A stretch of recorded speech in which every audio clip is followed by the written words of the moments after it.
La chronique ciné avec JPL.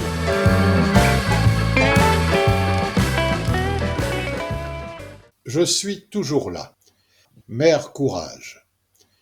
Élu meilleur scénario à la Mostra de Venise, ces 135 minutes marquent le retour du Brésilien Walter Salles sur nos écrans qu'il avait déserté depuis 2012. Eh bien, après ces 2h15 passées en compagnie de la famille Paiva, on en redemande. Rio 1971 sous la dictature militaire. La grande maison des Paiva, près de la plage, est un havre de vie, de paroles partagées, de jeux, de rencontres, jusqu'au jour où des hommes du régime viennent arrêter Rubens, le père de famille, qui disparaît sans laisser de traces. Sa femme Eunice et ses 5 enfants mèneront alors un combat acharné pour la recherche de la vérité. Mon premier grand coup de cœur de 2025, pour cette chronique familiale et politique absolument bouleversante, incontournable. La dictature militaire au Brésil a duré plus de 20 ans, de 1964 à 1985. Curieusement, le cinéma s'est beaucoup intéressé à celles qu'ont subies l'Argentine et le Chili, mais à ma connaissance, c'est la première fois qu'un film nous parle frontalement des années de plomb brésiliennes. On a pour habitude de considérer le prix du meilleur scénario dans les grands festivals comme un accessit. Je m'inscris en faux car, à mon avis, comme à celui de François Truffaut, bonjour la prétention, il ne peut y avoir de bons films sans bon scénario. Et cette chronique qui s'étend sur 40 ans est un excellent film. Le cinéaste a connu la famille Paiva, Rubens, Eunice et leurs 5 enfants, à la fin des années 60, alors qu'ils étaient venus vivre à Rio.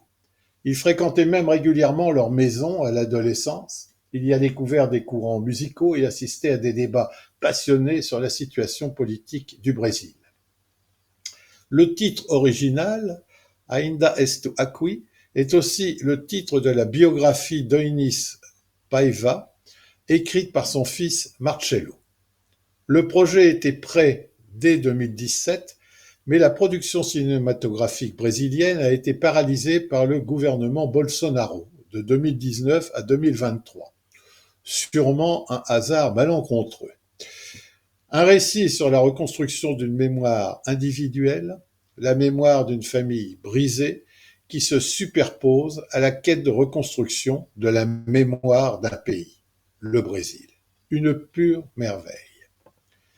Charisme, élégance, force de conviction, voilà ce qui caractérise l'immense talent de Fernanda Torres, Golden Globe de la meilleure actrice, qui illumine ce film de sa présence.